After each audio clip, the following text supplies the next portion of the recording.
It's a pleasure for me to be here with you. I really feel honored to be in the same room with you. I really do.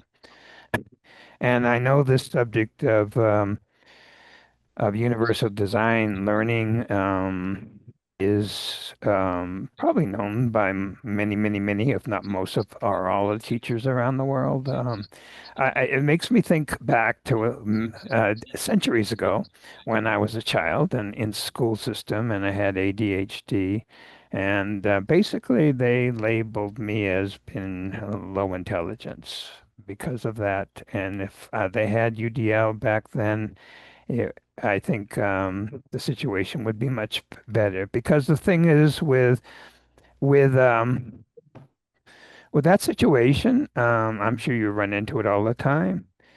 When a teacher or the school system fails a child, like they did in my case, it stays with you the rest of your life. And then you have to work constantly on overcoming that you were told constantly as a child that you were low intelligence, when in reality you really weren't. You had some sort of a learning disability or some other disability that was holding you back. So to me, this is a fascinating conversation. I really look forward to going through this with you. And Dr. Martin, you are the Assistant Director of Education at the Directorate of Special Needs Education in the Ministry of Education in Kenya. Did I get that right? Yes, you did. You got it Okay. right, yes. Oh, wow. Okay, so well, I'm going to turn this over to you for a few minutes here, and first to introduce yourself, and then I understand you have a PowerPoint presentation, and then we have a beautiful panel coming in once you're finished from around the world, and we'll talk about that once you're done. But I am really looking forward to this. Thank you, Dr. Martin. Thank you. Thank you, Ken. Yeah, so my name is Martin Mongela Kavua.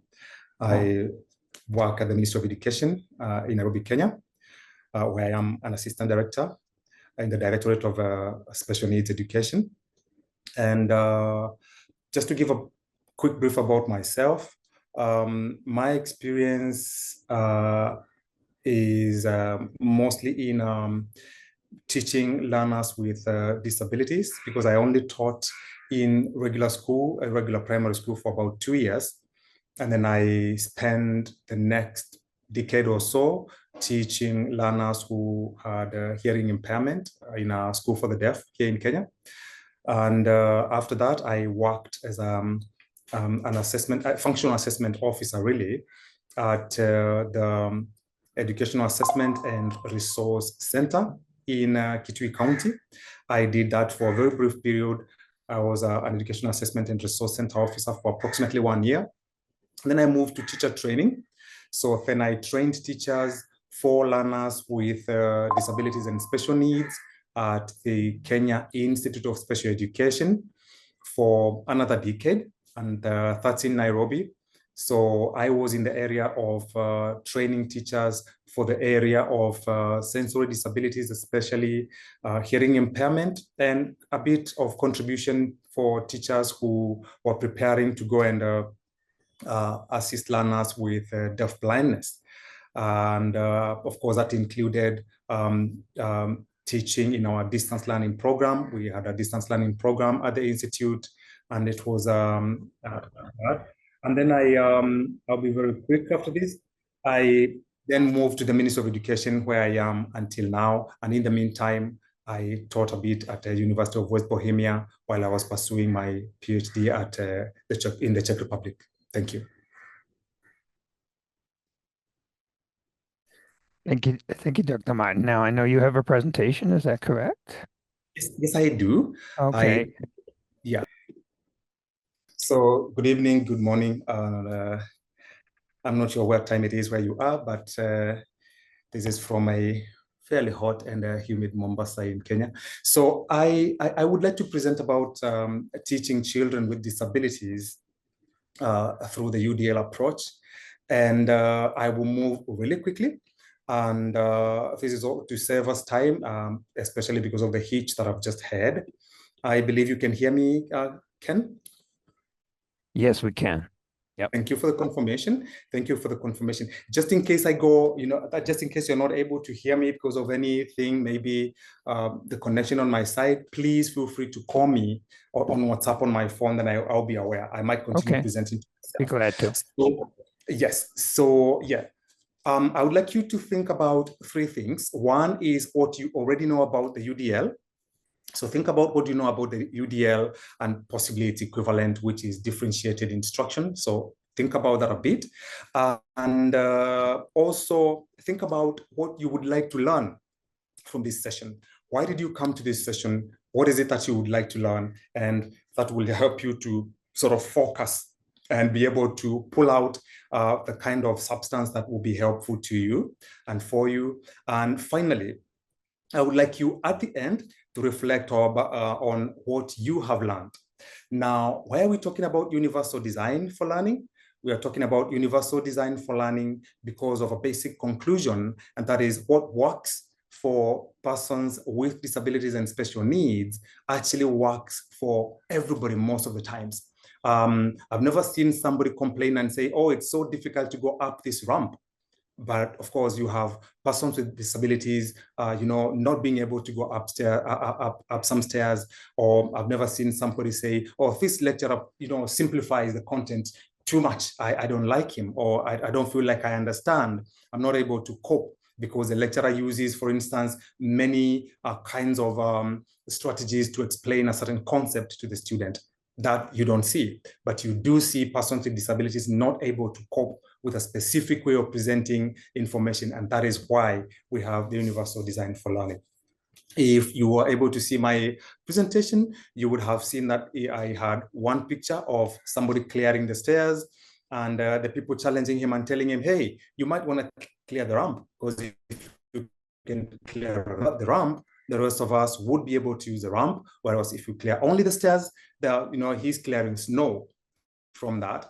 And if he clears the stairs, the persons with disabilities on wheelchair, etc., may not be able to go up. But if you clear the ramp, everybody can go up. And that's basically the idea of universal design for learning. The next thing that I would like to challenge us about is actually a presentation and an idea, an analogy that I came up with, and that is presenting different kinds of cars in various stages of destruction. A very beautiful, complete car, no damages, a car that has just had an accident, a car that has been in the desert for probably 50 years and it's looking horrible. And every time I present these pictures to persons that I speak with, the conclusion is the same. Nobody is confused whether that is a car or not, regardless of the status of the car. But my challenge is, why then do we tend to doubt the humanity of some people and not provide for everybody as human beings, whereas we do not have a problem identifying machines as what they are? The challenge is to see people as people, to provide for people, that meet them at their various points of need. And I'll go into the universal design. Now, I would like to mention that I will actually speak about the universal design in 3 stages. And I found this important to do because I didn't want to speak about the universal design for learning and not talk about just universal design, the original universal design, which was basically from architecture. I felt for the people that might be new, that might not really paint a greater picture. 2, I felt that the universal design is useful. For example, it is useful in creating accessible environments. It is useful in coming up with learning aids that are useful for all learners. So I felt the principles of universal design will be useful for all of us. So I'm going to talk about the universal design, and I'm going to introduce 3 basic ideas about it. One is the universal design, which is basically the principles. Second one is going to be universal design for learning. And the third one is going to be the universal design for instruction. So I'm going to start with the universal design for learning. I'm sorry about that. I'm going to start with the universal design. And universal design was established by a group of professionals led by Robert Masson in 1940. And unfortunately, Robert Masson passed away in 1998. I'm not going to go to the details of what they were doing, but basically they were a group of different professionals, including architects. And the idea was to come up with a strategy or a design that would create buildings and construct using designs that would be accessible to everybody. Now, they came up with 7 principles. If I'm to just fast forward that, they came up with 7 principles of the universal design. Now, why am I speaking about these principles?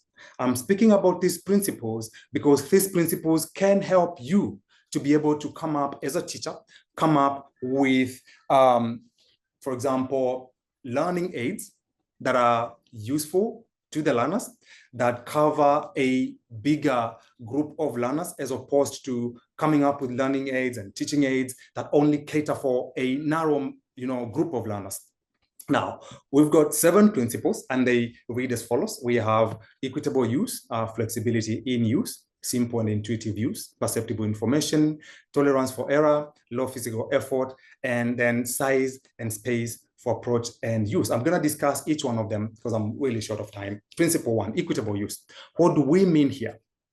We mean that you should come up with a design. Let's say you're making, maybe you're creating an activity for the learners to be engaged in, or maybe you are creating a tool to be used in learning in your class. Maybe it is a teaching aid, a learning aid. It should be accessible, and it should have the potential to be used to learners with diverse needs, okay? So it should be able to be used by all learners without stigmatizing some of the learners, without segregating them, and it should provide them with a sense of feeling equal, as opposed to a sense of feeling as if some are able and some are not. The next one is flexibility in use, that this design that you would come up with, whether it is a strategy for teaching, or it is a teaching aid or learning aid, should be able to accommodate individual differences among the learners. So, for example, if it's a design, it should be flexible enough such that it provides different methods of use. For example, it would accommodate use by learners who are left-handed as well as those that are right-handed. It should be able to be adaptable to the pace of a learner and not push the learner beyond their limits. Moving on to the third one, simple and intuitive use. If you're creating any kind of material or learning aid for your class, you should not make it complex. You should make it as simple as possible so that it is possible for all learners to use it without having to go really out of their way to understand how this is used. Therefore, for instance, instructions should be simple, and whatever you've made should also be simple enough for every learner to use. The fourth one is perceptible information. Now, perceptible information is simply being able to be perceived, okay? What you create should communicate all important information to the user using whatever is available, whatever sensory, whatever senses the learner has. And therefore, they should be able to understand. They should be able to perceive it without having to struggle. So you should present information in easy to understand modes, not complicated modes. So perceptible information is number 4. Number 5, tolerance for error. In the event where a learner or anybody using your design makes an error, there should be basically very minimal consequences for any accidental or unintended actions. So you should, for example, provide warnings. You should provide fail-safe features for this design of yours. You should, encourage them to be careful and organize the environment in a way, and every element in a way that you minimize the hazards. Number 6, low physical effort. It should not be difficult to use. That's important, that it's not difficult to use, and also that the learner is able to use whatever you've created in a neutral body position, okay? So they don't have to force themselves into some kind of contortions.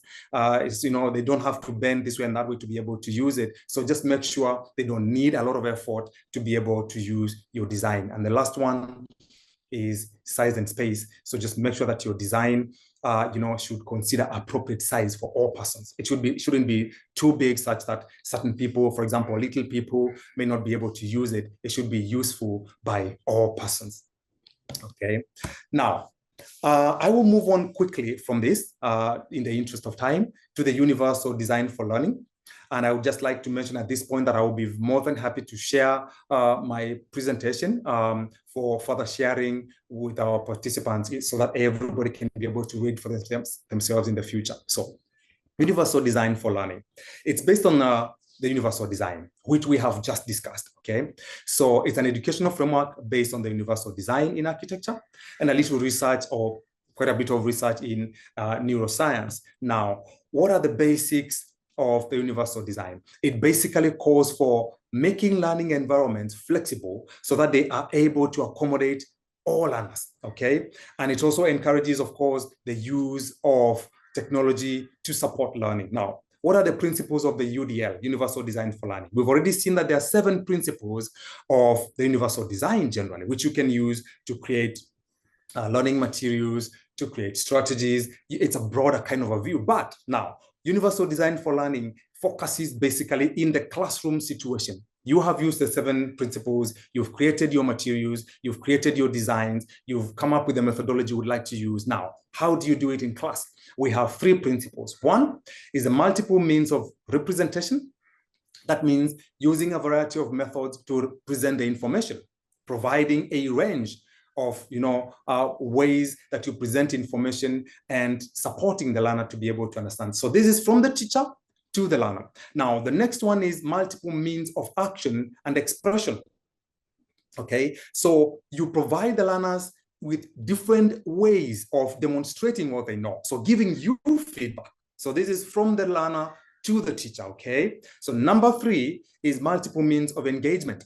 And that is basically allowing the learner and motivating them with various different levels of challenges, which might be adjustable, to express themselves using, engage using the areas of interest, whatever they are interested in. So you don't narrow the kind of responses they can give, for instance. You don't narrow the kind of examples they can give. You don't narrow and you don't muzzle their creativity. That is important. Now, how do you incorporate this in your class? We of course already have mentioned that you need to, of course, provide the possibility of you expressing what you're expressing in different ways, different methods. Let's say you might present something visually, you might describe it, you might explain it, you might also give the learners something to do and engage them in an activity. You might have somebody else come in to help you present this material. That is representation. When it comes to expression, of course, you give the learners different options, and the same for engagement. Now, and the last one that I would like to talk about is the universal design for instruction. Okay, and this one is basically providing instruction in the class using the universal design, the principles of the universal design. But why am I talking about it if it's exactly the same? I'm talking about it because it's got 9 principles. What do I mean it has 9 principles? I'm going to show you shortly. It's got the 7 principles from the universal design, which you've spoken about. If you remember, you have principle 1 is equitable use, principle 2 is flexibility in use, principle 3, you have a simple and intuitive use, you have 4 is perceptible information, then you have tolerance for error, low physical effort, size and space for approach and use, applied to instruction, which I believe I already alluded to in my explanations when I was speaking about the universal design. Now, principle number 8 in the universal design for instruction is community of learners. This is an important thing, where you should have an environment of learning, an instructional environment that actually promotes, interaction among learners, that promotes communication among the learners, between the students and the faculty. So there is a social aspect in this one, and that is the 8th principle in the universal design for instruction.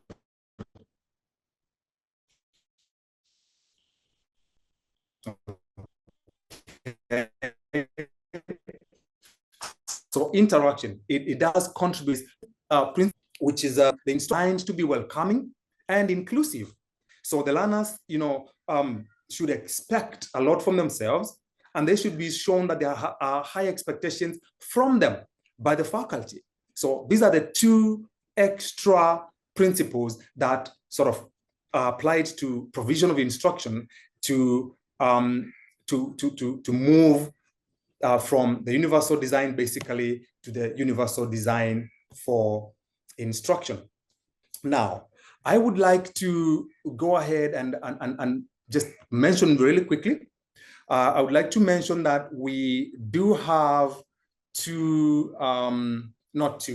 we do have two proposed theories in research that actually propose that, advance the cause for the universal design. One is Leo Vygotsky and Benjamin Bloom. If you look at their research, if you look at their theories, you will be able to find aspects of the universal design theory.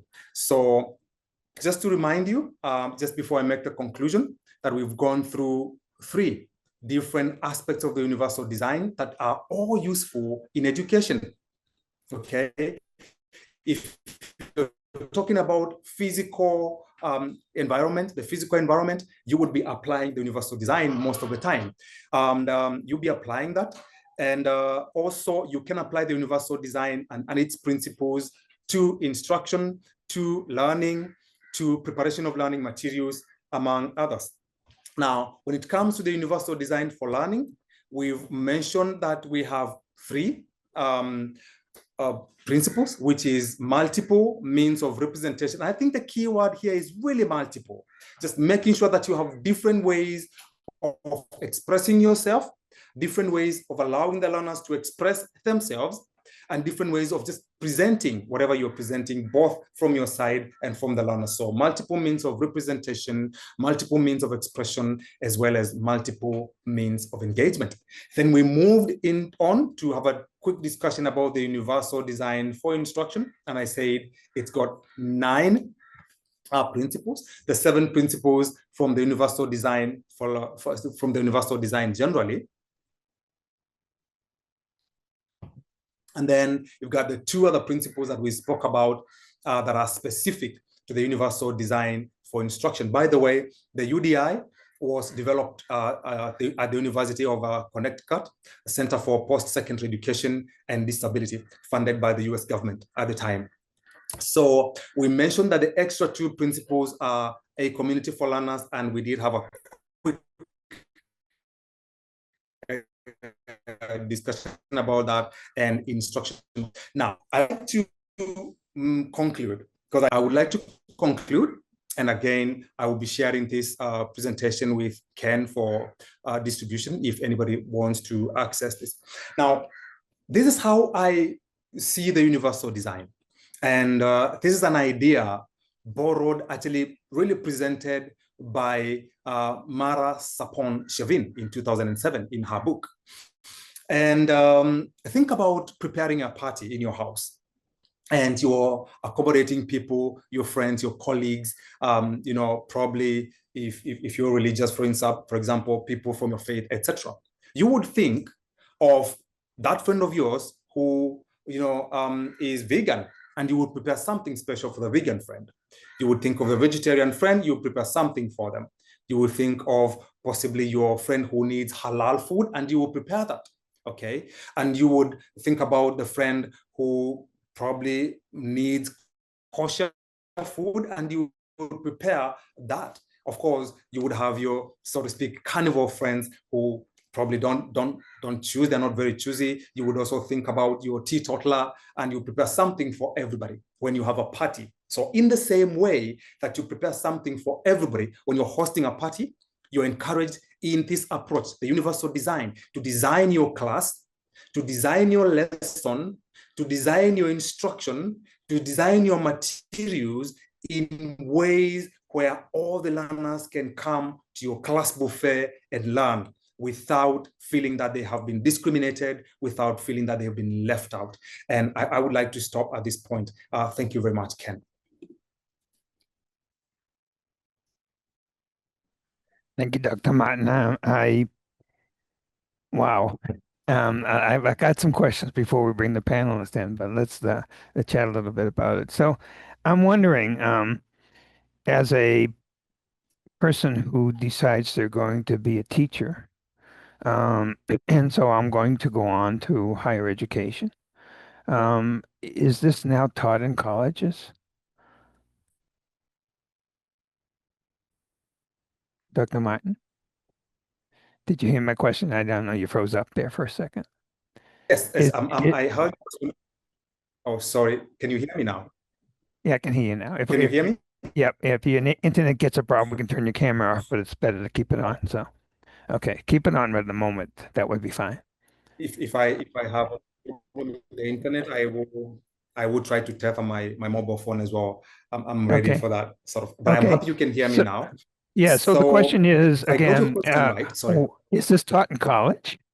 I guess that's the question.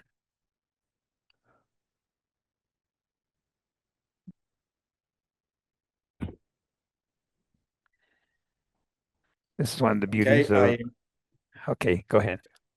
can you hear me again? Yeah, you're just kind of coming in and out, but it'll Okay, stabilize, I'm sure. I'm just gonna check. I'm gonna change my network if I can. I hope I'll be able to change it. Uh, Okay. Give me a sec. I'm hoping to just. I hope you don't disappear, sir. Hello, Ken? Okay, so we're fine. Can you hear me? Yep, let's go back again now. So is this something that you Yeah. learn in college? Is it and part of your college education? Um, when I trained to be a teacher, which is ages ago, I must say, I did not learn this in college. But when I became a teacher trainer in KISE, Kenya Institute of Special Education, I made a point of teaching this when I was teaching units on inclusive education.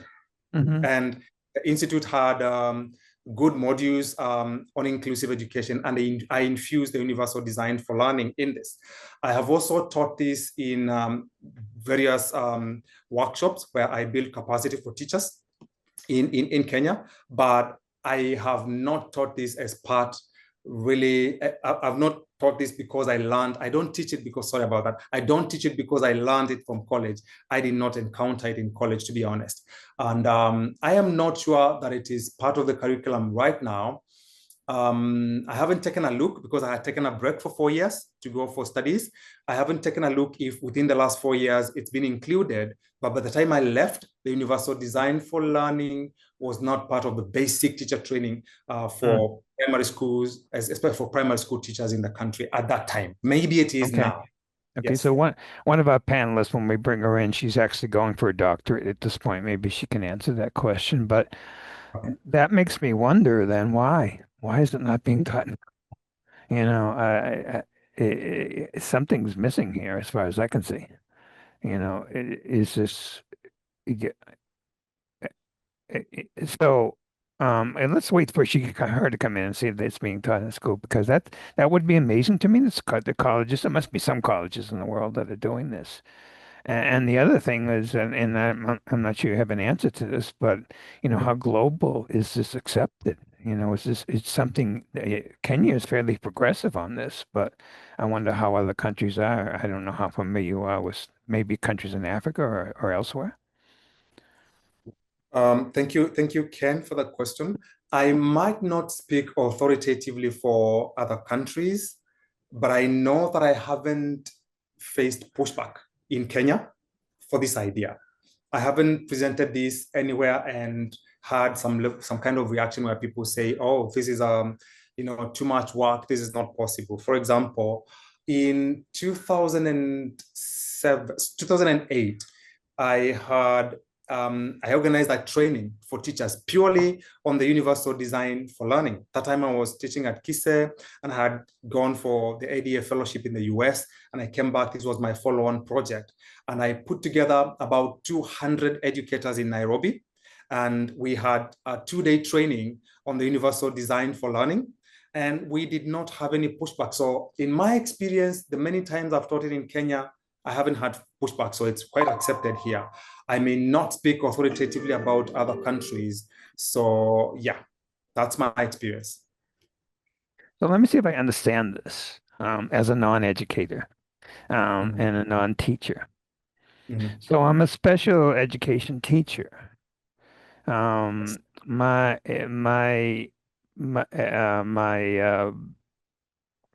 responsibility maybe as a special education teacher is to know and to understand every student that's in that room and or the disability that they have, which may or may have not been properly assessed, and know what type of educational approach is best for each of those different kinds of disabilities. Is that correct?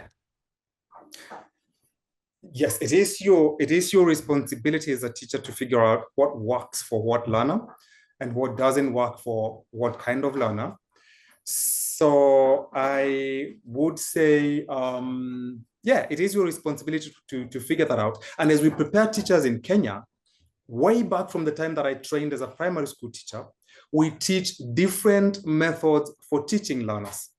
Maybe what in my time might not have been as emphasized as it is today was that you could use those different methods in the same class, even for different learners within the same lesson.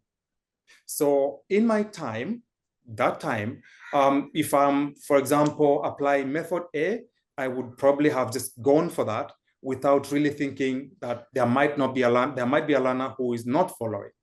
But then that's not a lot. That's a long time ago because I left primary teacher college in 1997. So, inclusion had not really caught on. And we still in Kenya were in the mode for promoting special schools and such.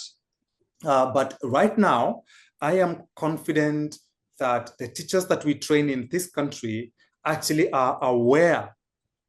They are aware of the different methods, the different approaches. I believe the teachers that we train now are very well exposed to inclusive education. We actually have a sector policy for learners and trainees with disabilities in the country, which was actually passed in 2018, which is very pro-inclusive education. We now have a new, Persons with Disabilities Act 2025, which, is very pro-inclusion. So in terms of the curriculum for teachers, and the league legislation and policy, I would say we are pro-inclusion and we are ready for it. Now, when it comes to the universal design specifically, so that is the part that I might not be able to speak very authoritatively and say, yes, we are promoting this specific one strongly. But I would argue that in the case where we are promoting inclusion, we are promoting taking care of all the learners and presenting learners with content and evaluating them with various, considering their various abilities. I would say that even though we may not say we are teaching this chapter on universal design for learning, there's a big possibility that we are actually practicing it because that is what the policy stands for. Taking care of every child regardless of their need. And right now I'm more in the policy development field, so I'm not really actively in the primary school class or in the teacher training class, and therefore that is why I'm a bit hesitant to commit and say yes, we are teaching universal design. But I know we are applying the principles for universal design because I have seen the legislation, I've seen the policy, and I'm engaged in the field, so I know we are practicing, maybe not naming it as it Okay. were. So, Yeah. so God bless you guys for doing that. But the curriculum, so the curriculum is set by the school or the curriculum set by the Ministry of Education? We have an agency of the Ministry of Education. It's called the Kenya Institute of Curriculum Development. So our curriculum is centralized. We have a curriculum developed for the country. It's developed in a central institution for the whole country. We do not have the counties. We do have 47 counties, and the counties do not prepare the curricula or set up anything in the curricula for themselves, as well as schools. So schools do not have the liberty to come up with their own curriculum. They have to implement what is prepared for them, but they do have input. During the preparation, we have representatives from the levels of education that are getting their curricula prepared. So they contribute, but they do not do the curriculum for themselves. So am I correct that what you're saying that their UDL is in that curriculum? I would have to confirm that if the word UDL is anywhere in the teacher, especially in the teacher development, teacher training curriculum, I would have to confirm that. And let me tell you why I would have to. We are in the process of changing the system in the country. We are moving from what we used to call the 844 system, and we are going to competency-based education, coming up with totally new curricula for every level of education, from preschool to junior secondary, senior secondary teacher training. We are changing everything. So I might not speak authoritatively and say, yes, we do have the universal design for learning as part of the curriculum, but I would be happy to bridge that, raise it with the institute, because I'm always Okay. in touch with them. Yeah. Okay. Your time is going off. So let me see if I can stop it. There we go. Okay. So then the question, and for those who are watching this, and those who are actually in the room, not live streaming, if you have questions for the doctor, please post them in the Q&A that you see at the bottom there, and we'll get to those questions toward the end of the session. So doctor, so again, I'm trying to understand this, and we're talking about your country. I know you can't speak for every country. Yeah. But so the responsibility of implementing universal design lies on the teacher, the school, or the administration, the government administration. I would go more for the school level downwards, because although the government sets the curriculum, okay, and in Kenya, we promote inclusive education actively. It's in the mission statement for the ministry and in every document that we write right now. Even, of course, as I mentioned, the sector policy, as well as the education strategy that we have for the country. So the application of that which is in policy actually hits the ground at the school level. So I would say the responsibility would be with the teacher, first of all, who goes to the class, faces the learner, who prepares the lesson to present it to the learner. That is the one that would have that responsibility. But with them would be the administration, which is the school administration, which actually oversees the curriculum implementation.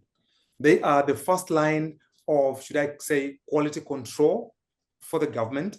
So you have the principal of the school, maybe you also have the deputy principal, as well as what we call the senior teacher in Kenya. So those would have a responsibility to check the quality of education that is being provided for the learners. So Okay. yes, but Okay. also at the national level, we have what we call the Quality Assurance and Standards Directorate at the ministry, who also go down to the schools and they evaluate the teachers. The reason I put the schools on the spot on this one is because the national directorate just can have so many staff. So they can only visit one school maybe once a year, maybe once every 2 years or such, because they cannot be in every school. So the teacher and the administrator would be the people that would really be able to drive this universal design. Okay.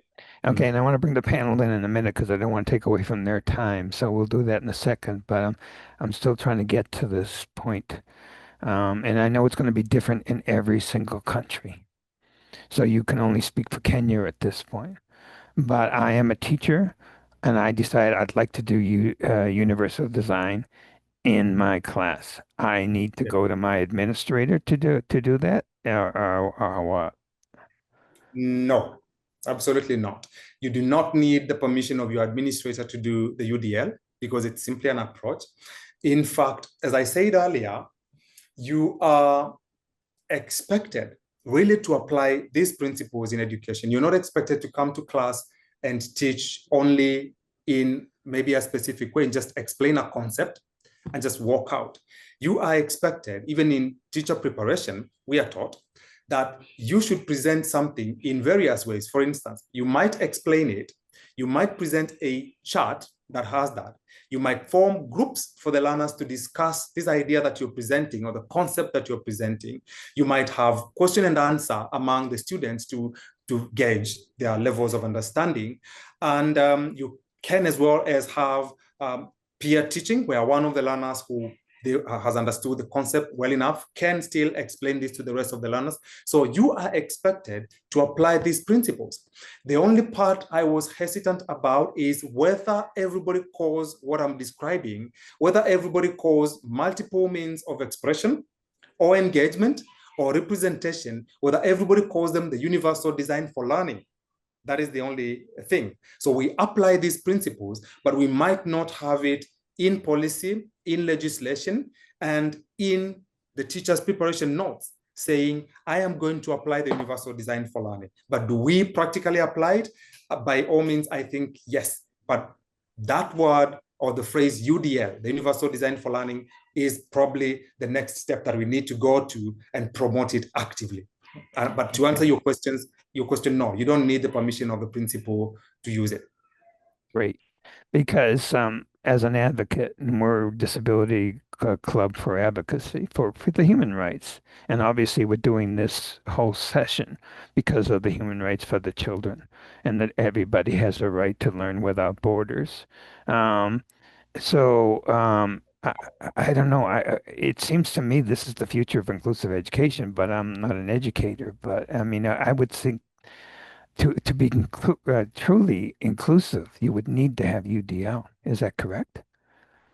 Yes, it is correct. And I have argued before that we, for a period of time, had the question, how do we implement inclusive education, not answered.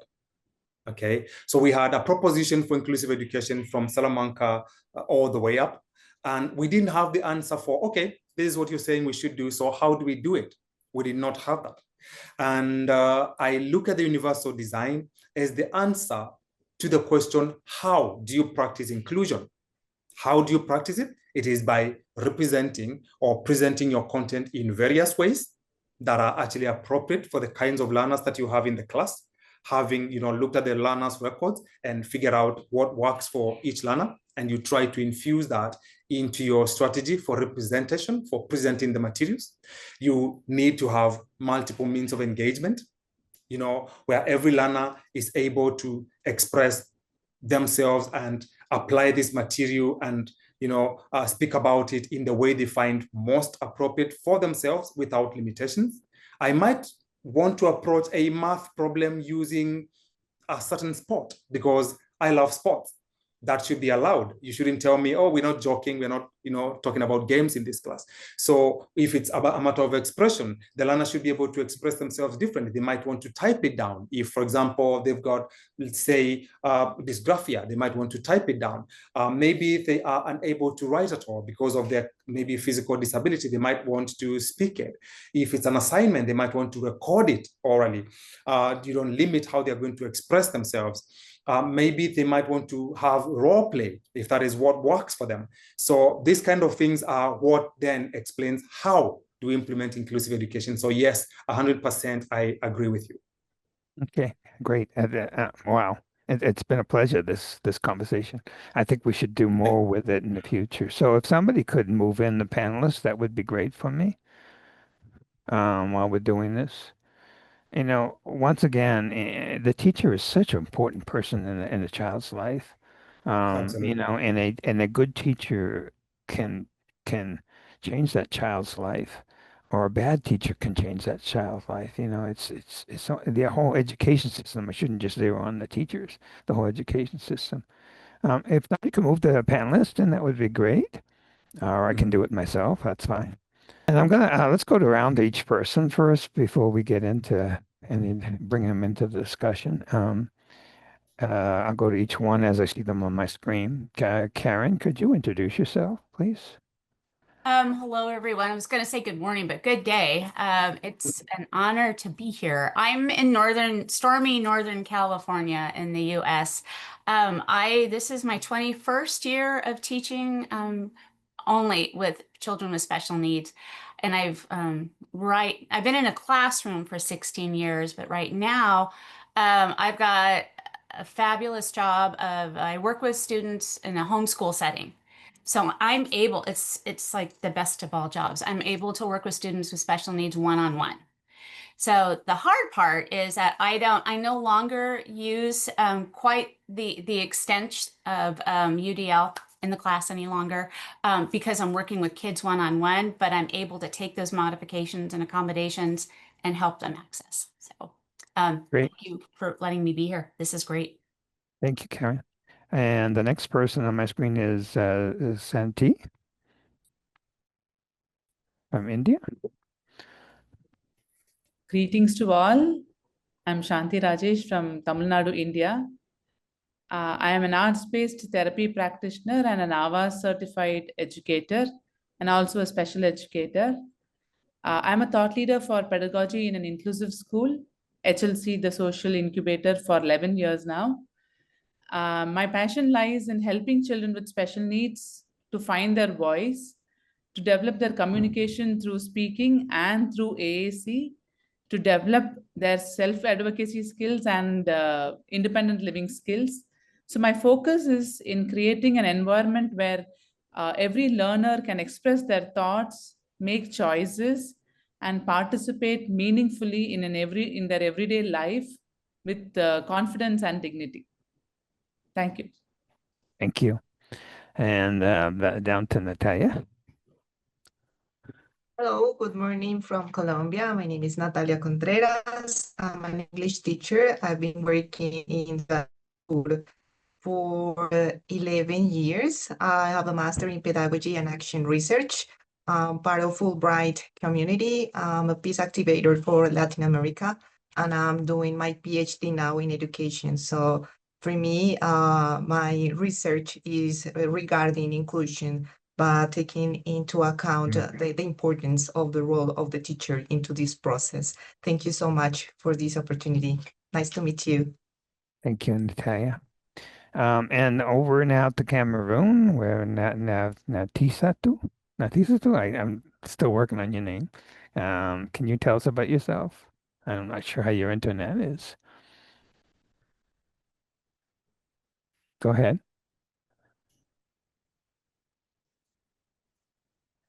You gotta, unmute yourself. Maybe I can tell you to do that. Unmute. There we go. No, you gotta unmute. There we go. There we go. Hello, everyone. Hello. I'm called Nafisatou Isa. I'm talking from Cameroon. I'm a special needs educator by profession and currently working as the head of department for special needs in an inclusive school here in Boya, where I live. I am focusing on teaching learners with disabilities. I am also consulting with parents, having one-on-one consultations with them regarding their learners. Aside from that, I'm passionate about disability, advocacy for inclusion, given that I come from the Bororo community, and I'm happy working with persons with disabilities.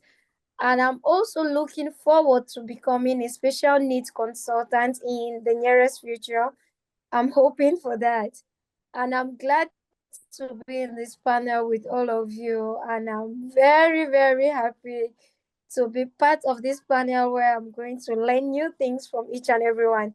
Thank you very much for giving me to be part of you. Thank you. So, Doctor, we've got the United Nations here, which is cool. It's very cool. Yeah.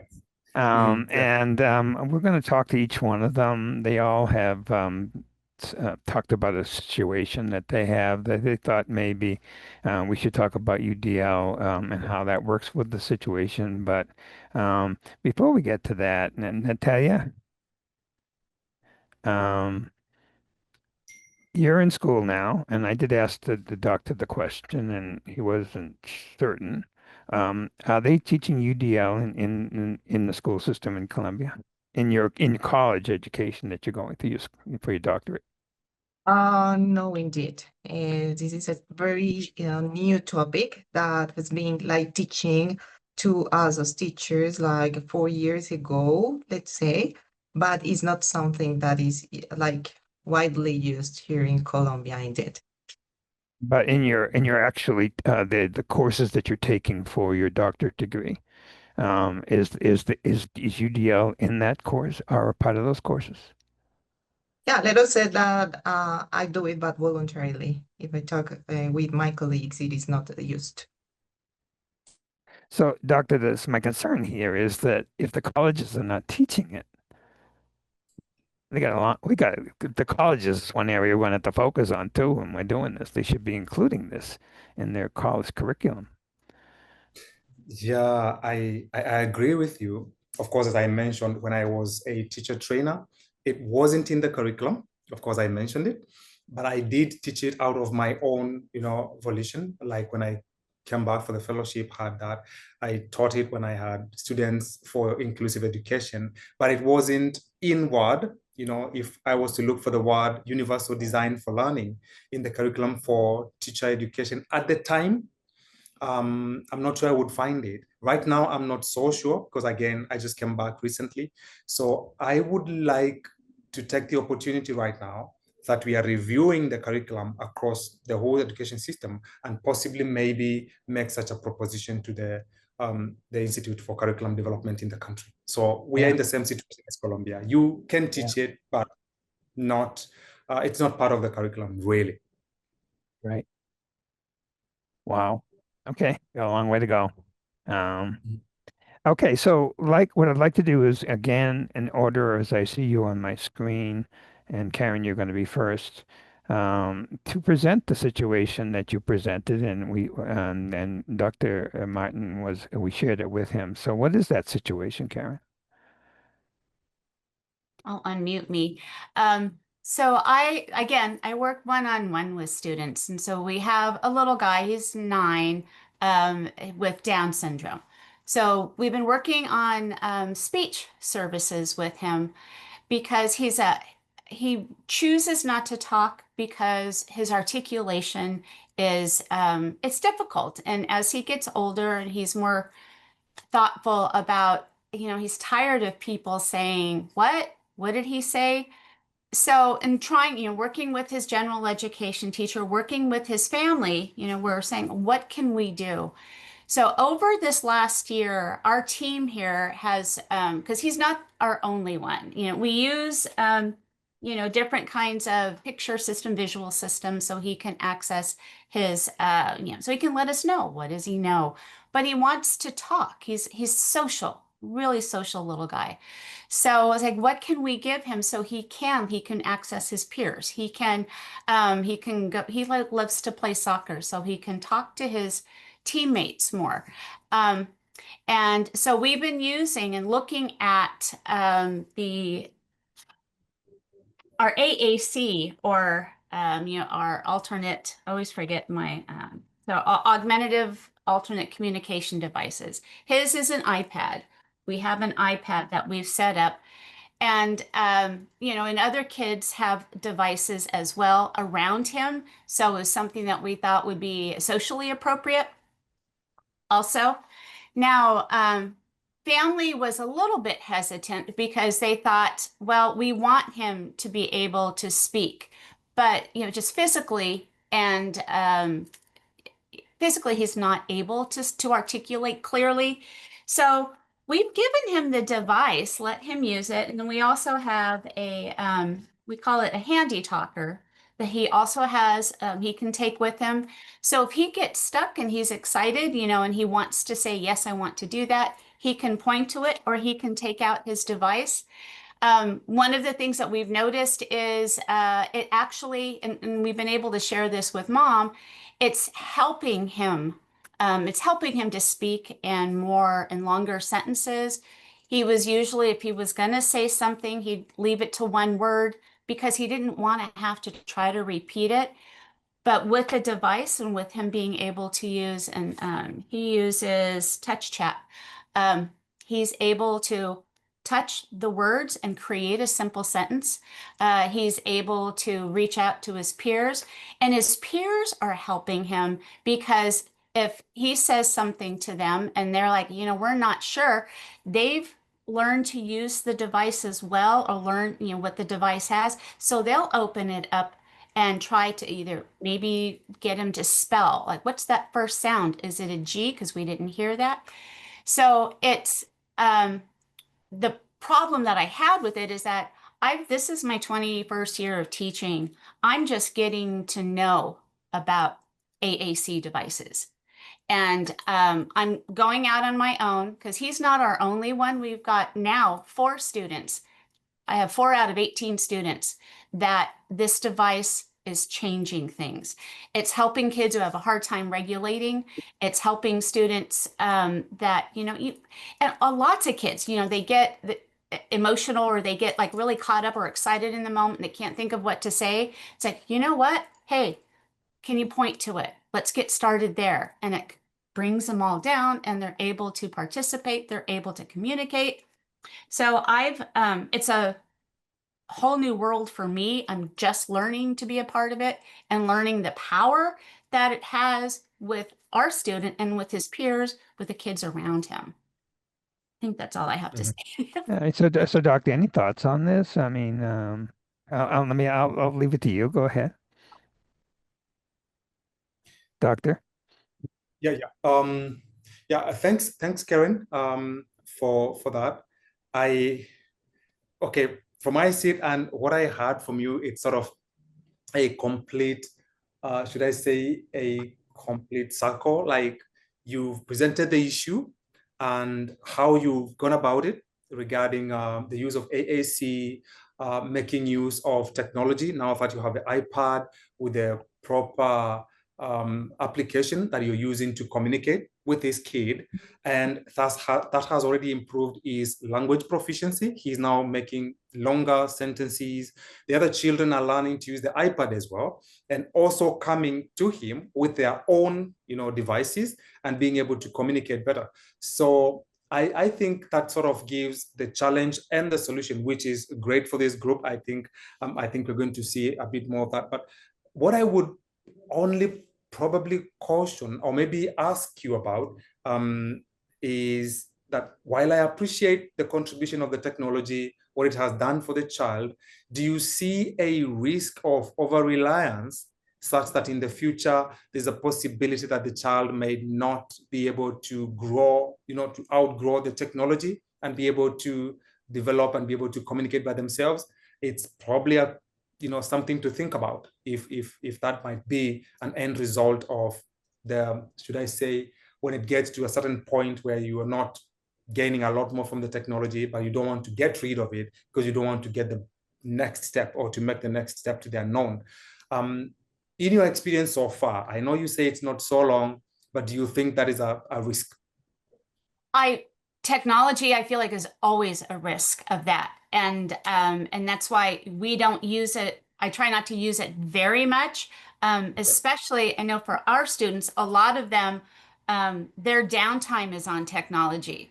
And so it gets confused when they open the technology and it's learning versus, so I try to keep that away as much as we can. This is a place where I've seen it like, oh my goodness, this is, but we have, like, if they have a device at home that they use for fun, mine here is a different color. It actually doesn't look very fun. It's like, no, this is a tool here. But, oh, absolutely. What does that look like? And so I haven't seen that yet, but it's something that I'm thinking about. What does that look like in the future? How can we phase it out when necessary? So that's a good caution. For me, I would just like to just make a quick contribution, Ken, if you allow me, to possibly say, to just mention that you might want to increase engagement using the technology, yes, but combining the use of the technology with an extra step that you would probably double whatever communication is presented by him, maybe by reading it back to him. That might encourage him to also voice it, because they might get confidence, because we are still talking about multiple means of representation, multiple means of engagement, multiple means of expression. So yeah, he's touched his device, he's gone this, he's made the sentence, and I might just go, okay, oh, you want some water to drink, yeah? Oh, I see here, I want some water to drink. Okay, great. So I get you water, yeah, but now he realizes, oh, this is how it looks like, this is how it sounds. So I make a connection. Next time, I might just try to do it myself. The alternative would be maybe this gadget, the device, might also be configured in a way, I don't know if it does that, that after they make the sentence, the device can also read the sentence out in its totality. Yes. Okay. So it might be he types it out, the device reads it, and you confirm that by reading it again. So he goes, okay. So next time you might get him to type it or to touch it. He has the sentence, the device reads it, and you look at him and you go, and he thinks, yeah, I should say this. So maybe he would try to imitate it. So that would represent really, really a very great application of UDL. You're challenging him to have it expressed in multiple ways. He's typed it, he has seen it, he has heard it, and now he's supposed to say it. That is 4 ways of expressing the same things. Yeah. Perfect. Thank you. Appreciate Thank you. Thank you, Karen. Thank you, Doctor. I'm going to jump over to Nafisatou because I'm concerned about her internet, and we don't want to lose her before we get the conversation with her in Cameroon. Nafisatou, can you present your situation to Doctor? Okay, thank you very much for this opportunity. Well, the case study I decided to work on particularly was working with Elena having dysgraphia, having difficulty writing, and maybe participating in lessons. So most of the times what we usually do is we group our learners based on their abilities, even when we want to deliver instruction. For instance, having a learner with dysgraphia who has difficulty writing, we can group that learner with another person who can do better, who can write better. Because this engagement is somehow an extent where you give hope to this other learner, especially those that are in the same classroom. And most often, we usually do video lessons for our learners who have difficulty in writing, because most of the times they tend to be more concentrated when you give them video lessons or you give them videos to watch pertaining to the lesson you were supposed to teach. Because when it comes to writing, already the learner knows that I don't know how to write. So once you ask the learner to write, you find the learner being distracted or trying to focus on another thing. But now with the video lesson, that learner can easily see, that learner can hear that information that you want to pass across. So applying the UDL at this point in time, you're giving that learner a means to engage in the lesson by watching and by hearing what you want to teach that learner. Aside from that, we also give the learners a room for them to express themselves. For instance, there is this video we usually put for our learners when teaching them ABC, that's the letters of the alphabet, where the person says it, signs the letters, and it gives the learners that room to copy or to do that same action, given that even when the learner cannot write letter A, that learner is able to sign letter A. So sometimes when we're doing our assessment, we are the ones who just say letter A, and you find the learner signing it, which means that that information was actually passed on to that learner. Aside from that, we try to represent our information in different formats as well, because we use chats, the Blackboard.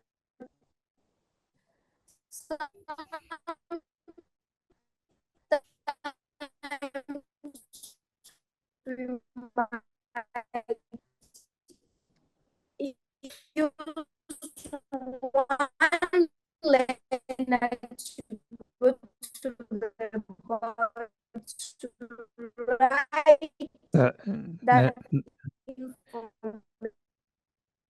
sadly, we're losing her we're losing your last comments there. So have you heard enough, Dr. Martin, that you can make a response to it? Yeah, I'm really sorry, Nafisatou. I hope I'm pronouncing it well as well. May not be very sure. So can you hear me, Nafisatou, just in case? Oh no, okay. We might have lost her, but I will just still give my input.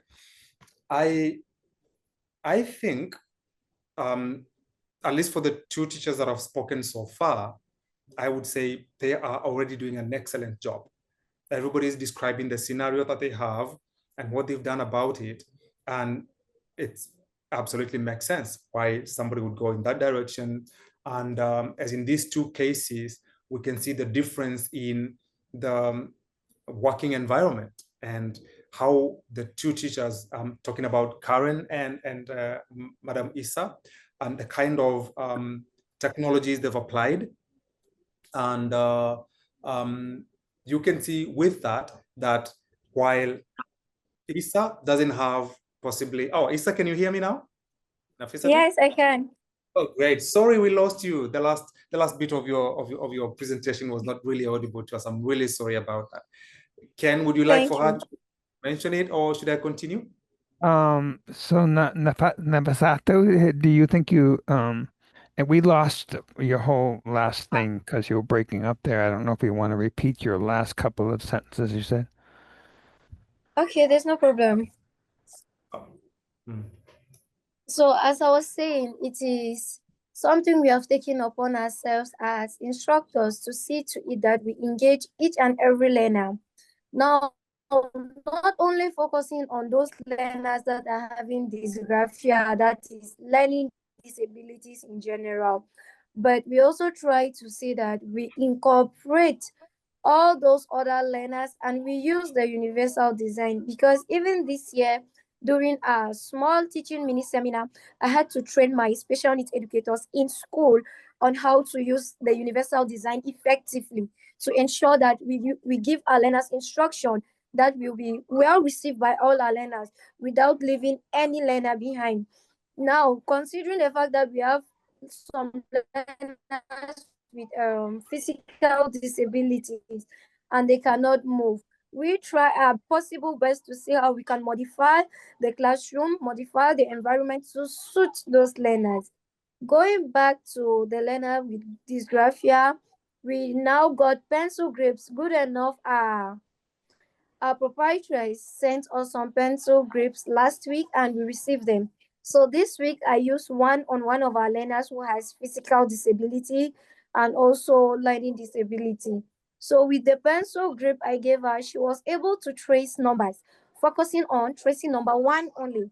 Because I first of all gave her to trace without the pencil grip. She had so much difficulty. But now when I used the pencil grip and adjusted her fingers into it, she was now able to trace number one well, and I now gave it as an assignment for them to take home, and I will assess to see if actually she can do it without the pencil grip, hoping that maybe she will do better before the next class. So in as much as we are trying to be as inclusive as possible, we are still facing challenges because we have limited technologies that we can use to help our learners.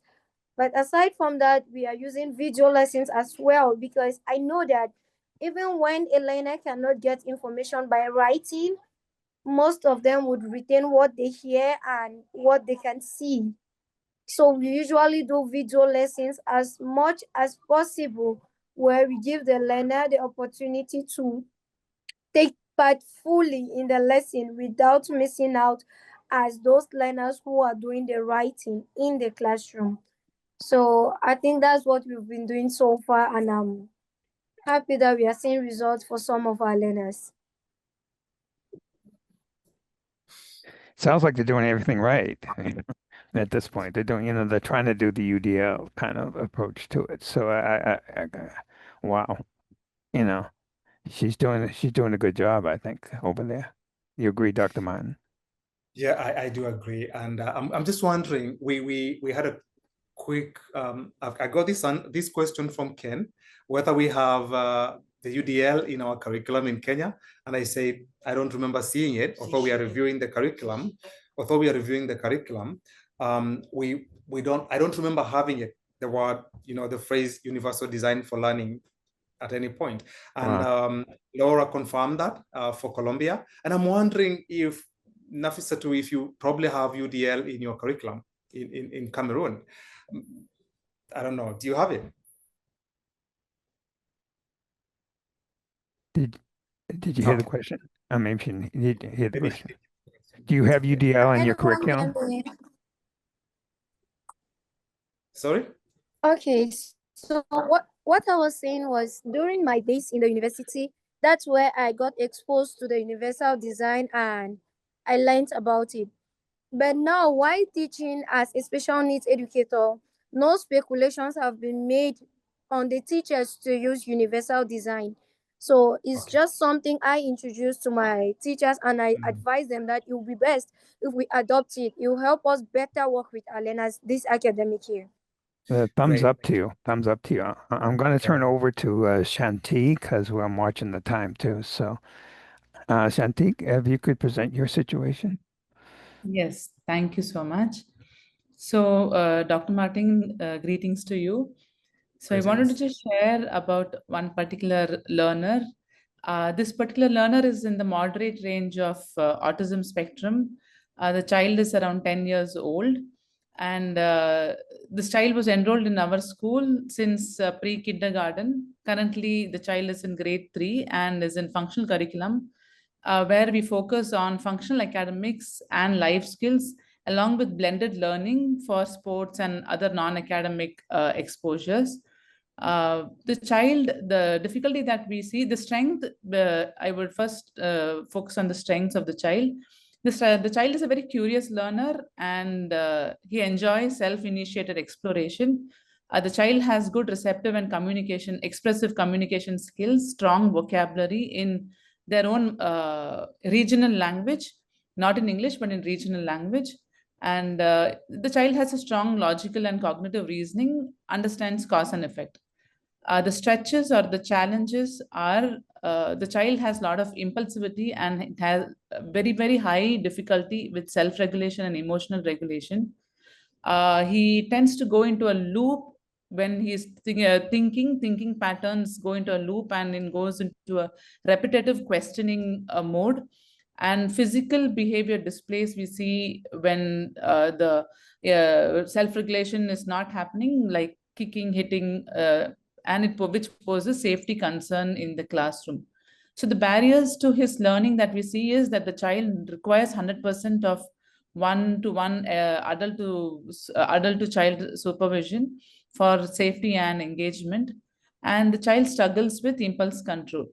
So my question here was, how can we use UDL framework to support the child's self-regulation so that we can proactively reduce emotional triggers and offer multiple pathways for self-regulation? Doctor? Yeah, That was can you my repeat the last question. part? I think I missed the last part. Maybe. Sure, yeah. So my question was, how can UDL framework be applied to support the child's emotional regulation so that we can proactively reduce such emotional triggers and offer him multiple pathways for self-regulation? And what may be the underlying communication intent through these behavior displays? Okay. So how you can use UDL to help the child to regulate themselves emotionally.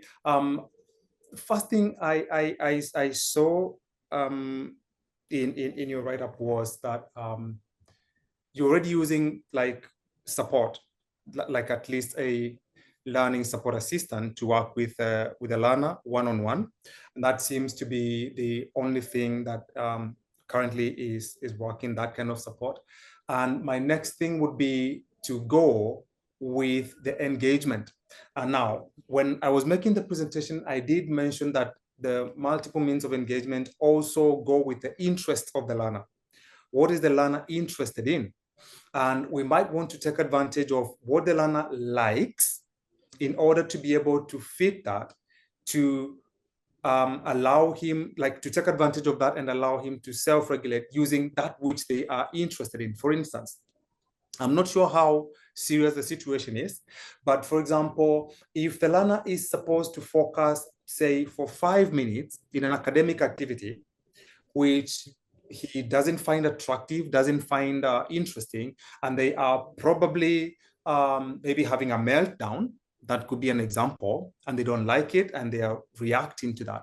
You might want to, should I say, I'm not using very official language, but I would say you might want to bait them with a thing that they like to do. So you might say, hey, listen, if you do this, then I'm going to allow you to do the other. For example, let's assume they like listening to a certain song on the phone or on the tablet that you have in the class, and they don't like a certain activity that you've given them. You might give them the activity, they don't like it, and you say, listen, you do this activity, just this one, and you listen to the song for 1 minute.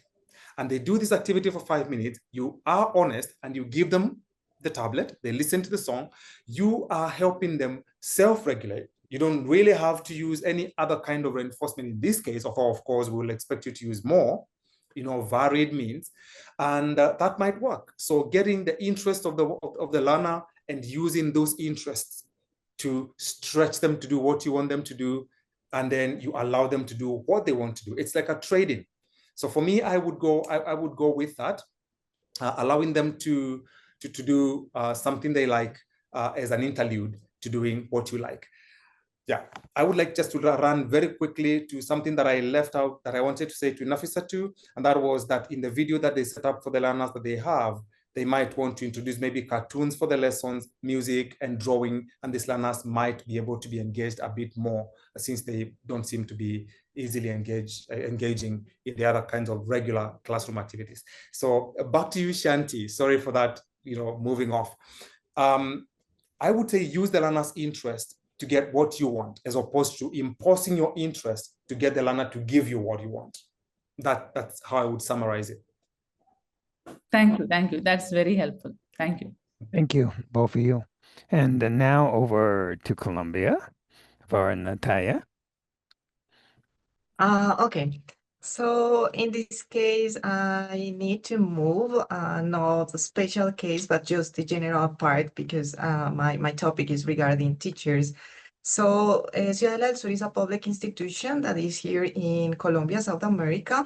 And the most important part that I want to clarify here is that from the national budget that we have, they invest in education 70% of the total budget for the salary of the teachers. 24% is given for administrative processes, 4% for unforeseen, and 3% is just given for quality education. And in quality education, you have covered this topic about disabilities. And that money comes from the gross domestic product. So this is very important to clarify here in my country. Moreover, the government created a figure called support teacher, who is supposed to guide teachers to adapt curricula and environments for students with disabilities. Unfortunately, that person only has a palliative role where recommendations and basic diagnostics are given to the teacher, and the teacher is supposed to organize the whole classroom and the lesson. I already know that this is our mission, but sometimes here we have a problem because we have that problem of medical diagnostic that is part of the health system, and we are not part of the process. So for example, if they need medical issues, can you hear me? Yep. Yes. Yeah. Okay. If they need, for example, medical issues, such as services, psychotherapy, pills, and they are not into that process, it would have a huge impact inside the classroom. Moreover, we have the part of parents that sometimes are not committed with the situation of the students because they are not aware of the condition of their children. So that makes worse the problem. And of course, the other part is that teachers, regarding all the the research that I already made with a PhD are very frustrated with all the processes that are taking part here in Colombia regarding disabilities. So let's say in the first place, I have one question for you from your perspective and your expertise. How to coordinate the school, parents, and health services with the inclusion processes proposed by a government? Okay. How to coordinate the various actors towards inclusion as proposed by the government. I'm aware that this might be very different from country to country, depending on the provisions that are there, even legally and in terms of policy. That said, I would also say that in the preparation of, for example, the plan, that is the program of action that you would normally make in the process of preparing to teach our learners with disabilities, and that should include all the learners, and not all the learners. Sorry, that should include the learner. I meant all the actors. That should include the learner and the parent, as well as other professionals, the medics and the education psychologists, etc.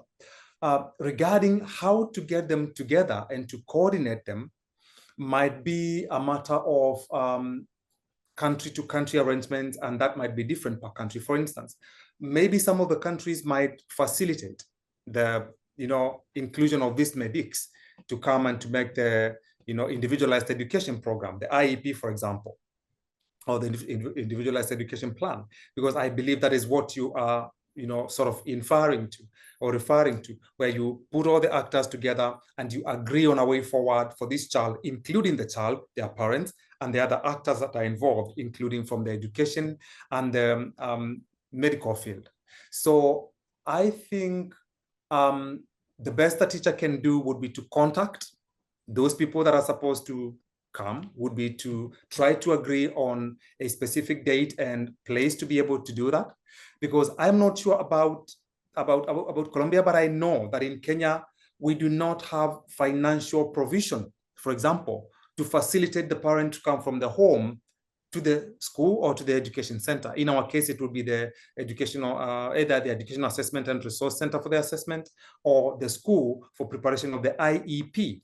So since we don't have that kind of provision financially, then it's up to the parent to be able to organize and fund themselves, finance themselves to come over there. So yes, we do have provisions for the IEP in teacher training for special and inclusive education and all that on paper, but how do you make it work? The resources are what the inhibition is for us.